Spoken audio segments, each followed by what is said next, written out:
Les doy la más cordial bienvenida a este espacio de análisis clínico y científico. Soy su presentadora, profesora y experta en ansiedad, y el día de hoy nos adentraremos en un tema fundamental, sumamente delicado y profundamente necesario para la salud mental.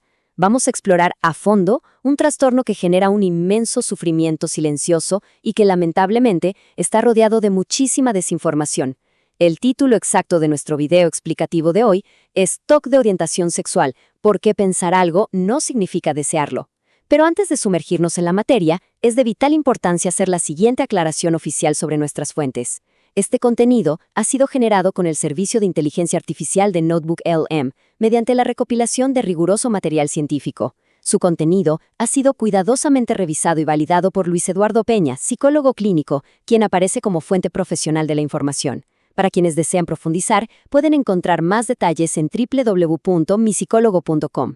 Nuestro mayor propósito en esta sesión es brindar una claridad académica muy serena y estructurada sobre un problema que muchísimas veces se oculta por pura vergüenza. Vamos a adoptar una mirada muy compasiva, pero siempre rigurosamente científica. Así que, con un tono pausado y tranquilo, empecemos juntos este recorrido hacia la comprensión de la mente humana. Bueno, para que este aprendizaje sea lo más eficiente y claro posible, quiero compartirles brevemente nuestra hoja de ruta para hoy. Comenzaremos definiendo exactamente qué es el TOC de orientación sexual. Luego pasaremos a diferenciar de manera crítica lo que es la ansiedad frente a lo que es el deseo real, y aclararemos qué distingue a una duda normal de una duda verdaderamente obsesiva.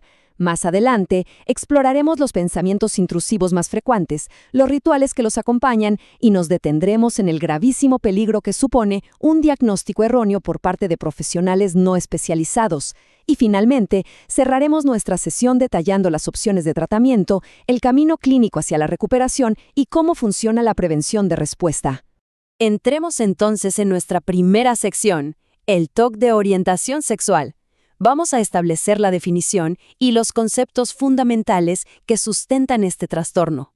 Para poder entender a cabalidad el TOC de orientación sexual, primero necesitamos establecer qué es exactamente el trastorno obsesivo-compulsivo a nivel general.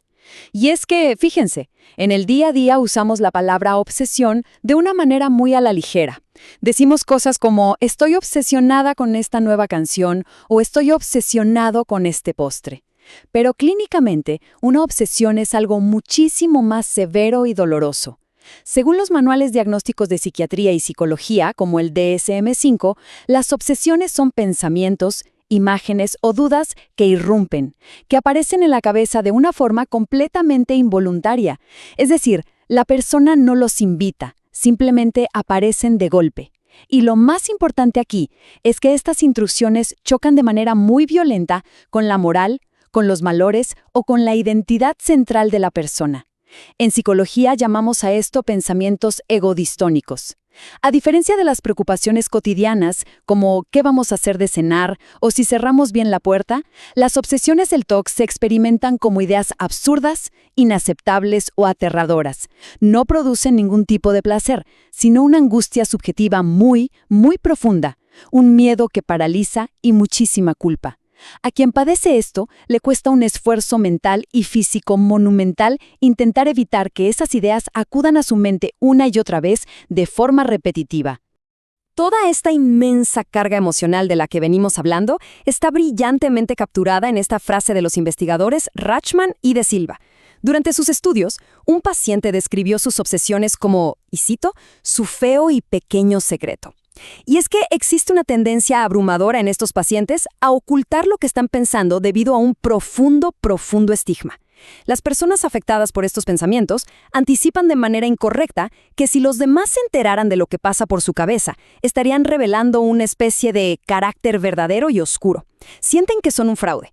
En el caso específico del TOC de orientación sexual, el gran secreto es el terror absoluto a que una simple imagen mental fugaz sea la prueba irrefutable de que han vivido una mentira toda su vida. Y claro, este secretismo aísla tremendamente a quien lo padece. Lo encierra en una prisión mental, impidiéndole buscar la ayuda clínica que tanto necesita por el puro pánico a ser juzgado o malinterpretado. Por eso, desde una perspectiva clínica, es absolutamente fundamental que logremos erradicar esta vergüenza a través de la psicoeducación. Entender que el cerebro a veces produce basura mental es el primer paso para perderle el miedo. Pasemos ahora a nuestra segunda sección, que es verdaderamente el corazón de este análisis. Ansiedad contra deseo real. Este es el factor clínico diferenciador definitivo. Y aquí, precisamente aquí, radica la clave absoluta de un buen diagnóstico: saber distinguir entre la ansiedad y el deseo. Es vital comprender que las personas con TOC de orientación sexual experimentan un terror, una repulsión y una angustia extrema cuando tienen estos pensamientos dudosos sobre su sexualidad. No hay absolutamente nada de placer en la experiencia. Ahora bien, es cierto que la ansiedad y el deseo comparten algunas características físicas, y esto es lo que suele confundir tanto a las personas.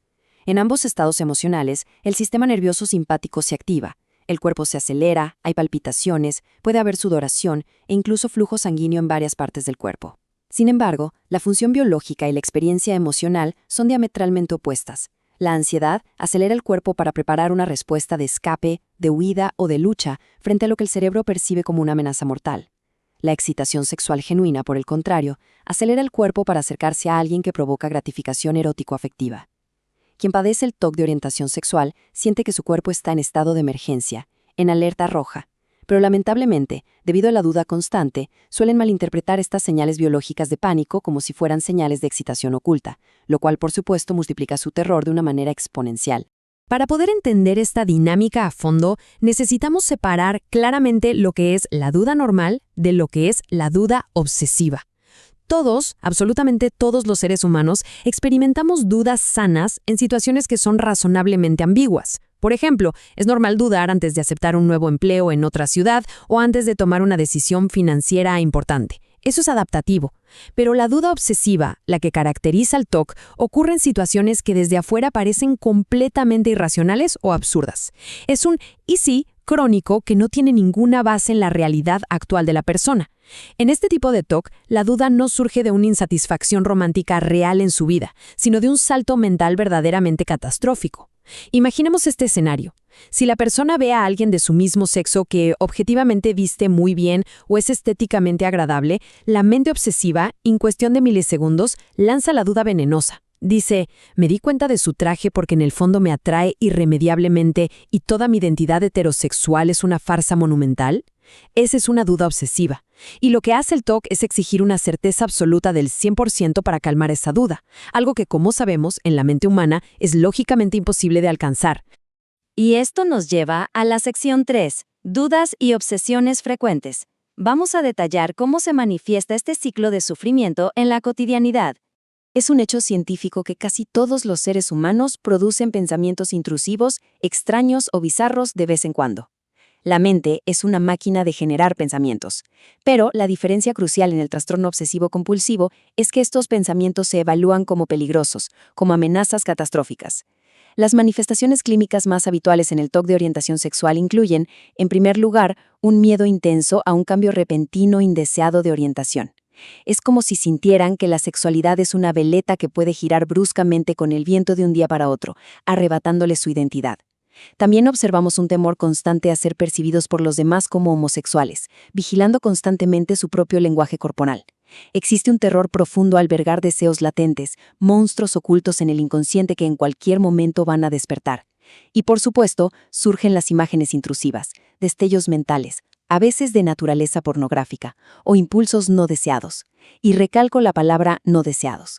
Estas imágenes no son fantasías en las que la persona se recree con placer. Todo lo contrario, la persona intenta suprimirlas y eliminarlas desesperadamente de su cabeza, evaluándolas bajo la falsa y destructiva creencia de que, si lo estoy pensando, es porque en el fondo lo deseo.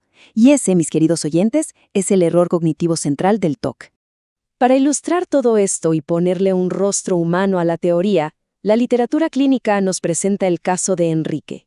Enrique es un hombre de 45 años, con una historia de vida muy estable, con relaciones placenteras y duraderas con mujeres y sin ningún tipo de interés erótico previo por otros varones. Su vida fluía con normalidad. De pronto, sin previo aviso, su mente comenzó a bombardearlo con una duda implacable: ¿seré yo homosexual? A partir de ese instante, su cerebro comenzó a filtrar toda la realidad a través de esa duda. Si en ocasiones, viendo una película o caminando por la calle, reconocía que a un hombre le parecía atractivo estéticamente, algo completamente normal en cualquier ser humano, su mente daba ese salto obsesivo del que hablábamos. Si me parece atractivo, significa sin duda que soy homosexual. Este solo pensamiento intrusivo, esta duda mal gestionada, borraba de un plumazo en la mente de Enrique 45 años de historia heterosexual comprobada. A partir de ese fatídico momento, la duda se instaló. Desarrolló una depresión clínica severa, niveles de ansiedad incapacitantes, y su vida entera, desde que se despertaba hasta que intentaba dormir, comenzó a girar en torno a esa pregunta incesante, agotadora y aterradora. Y claro, frente a tanto sufrimiento, hay una respuesta. Eso nos lleva a la sección 4, compulsiones y rituales habituales. Veamos cómo reacciona el paciente a nivel conductual. Como expertas en ansiedad, sabemos que cuando una persona es asaltada por una duda que percibe como destructiva para su vida, la amígdala cerebral dispara las alarmas. La ansiedad se eleva a niveles insoportables y surge un instinto natural de intentar neutralizar o apagar esa amenaza. ¿Y cómo lo intentan? Mediante las compulsiones. En este TOC, las compulsiones suelen manifestarse a través de la comprobación, que puede ser física o mental. Por ejemplo, al ver a una persona del mismo sexo, el paciente comienza a monitorear de manera exhaustiva sus propios genitales, su ritmo cardíaco o su estómago, buscando frenéticamente señales de excitación. Están haciendo un test constante y, como ya vimos, confunden la tensión del pánico con deseo. Otra compulsión inmensa es la evitación extrema. Dejan de ir al gimnasio, evitan lugares públicos o evitan mantener el contacto visual con otras personas para no correr el riesgo, lo que inevitablemente conduce al aislamiento social. También recurren a la búsqueda incesante de reaseguro. Pueden pasar horas de la madrugada en Internet, leyendo foros médicos, haciendo test de orientación sexual en línea, buscando una respuesta que los calme.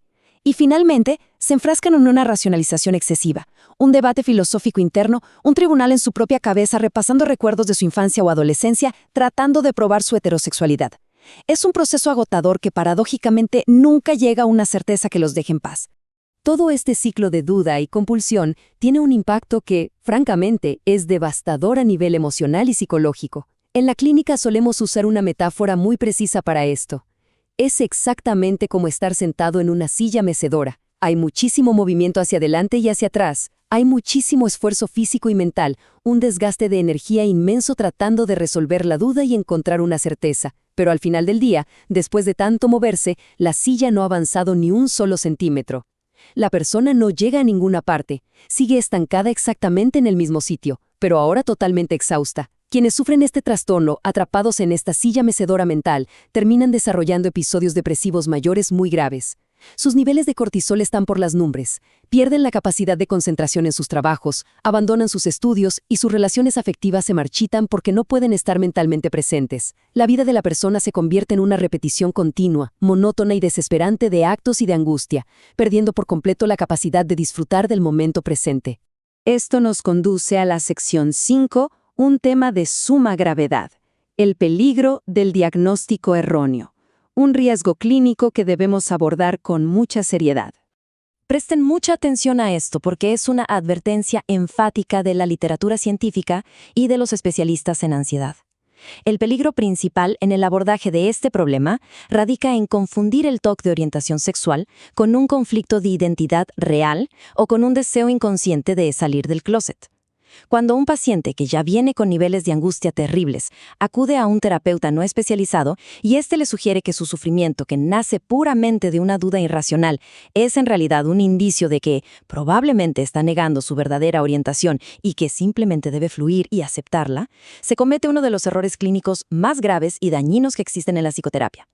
¿Por qué? Porque al decirle esto, el profesional está validando la creencia irracional del paciente. Está reforzando la idea distorsionada de que su duda obsesiva es una señal verdadera de peligro. Esto, literalmente, catapulta la ansiedad del paciente a niveles de catástrofe. Es fundamental que quede claro. El paciente con este TOC no está luchando contra su verdadera sexualidad.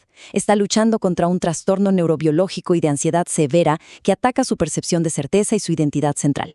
Sugerirle que acepte la orientación homosexual cuando lo que tiene es TOC es echar gasolina a un incendio forestal. Llegamos así a nuestra sexta y última sección, la sección de la esperanza, tratamiento y prevención de respuesta. Exploraremos cuál es el camino clínico, comprobado científicamente, hacia la recuperación. Y es que afortunadamente quiero darles esta buena noticia. El trastorno obsesivo-compulsivo es altamente tratable. Y algo muy importante, no requiere que pasemos años y años en el diván psicoanalítico buscando traumas ocultos en la infancia. El primer gran paso del tratamiento cognitivo es lograr un cambio de paradigma profundo en la mente del paciente. Es lo que en el entorno clínico llamamos la transición de la teoría A hacia la teoría B. Vean cómo funciona. Durante años, el paciente ha estado operando bajo la teoría A. Esta teoría dicta que el peligro es real, que la duda intrusiva es una revelación auténtica y urgente que requiere acciones y compulsiones para prevenir un desastre. La terapia cognitivo-conductual ayuda al paciente a migrar toda su comprensión hacia la teoría B. La teoría B postula lo siguiente: no estoy en peligro de cambiar repentinamente de orientación, ni he vivido una mentira. Simplemente tengo un problema clínico de ansiedad severa y una preocupación excesiva ante pensamientos intrusos que son totalmente normales y que le ocurren a todo el mundo. Cambiar la interpretación del síntoma, darse cuenta a un nivel profundo de que el enemigo real es la maquinaria descompuesta del TOC y no su propia sexualidad, es el paso que reduce drásticamente el terror y abre la puerta a la sanación. Una vez que este cambio de paradigma está en marcha, procedemos a aplicar el estándar de oro en psicoterapia, la terapia cognitivo-conductual, y muy específicamente la técnica de exposición con prevención de rituales. De forma gradual y acompañada, se le pide al paciente que se exponga intencionalmente a aquellos estímulos, pensamientos o imágenes que disparan sus dudas y su ansiedad. Pero el elemento crucial, la magia del tratamiento, radica en la segunda parte: hacerlo sin realizar, bajo ninguna circunstancia, sus compulsiones habituales. Ni chequeos físicos, ni evitación, ni debates mentales interminables. Al sentir la ansiedad sin recurrir a la compulsión que la neutraliza, el cerebro, a través de un proceso neurológico llamado habituación, aprende por sí mismo que la alarma era falsa y que el peligro nunca fue real. La ansiedad comienza a descender de forma natural. A esta técnica le sumamos a menudo la terapia basada en inferencias, la cual interviene de manera directa sobre ese salto lógico y racional que hace la mente. Se entrena exhaustivamente al paciente para que aprenda a no dejarse absorber, a no comprar la historia imaginaria y amenazante que le cuenta el TOC, y en su lugar, a anclarse firme y sólidamente en la realidad objetiva de su historia de vida y en sus afectos y deseos genuinos. Es un reentrenamiento cerebral fascinante y muy efectivo. Y así, con esta reflexión, llegamos a la gran conclusión de nuestro recorrido clínico el día de hoy.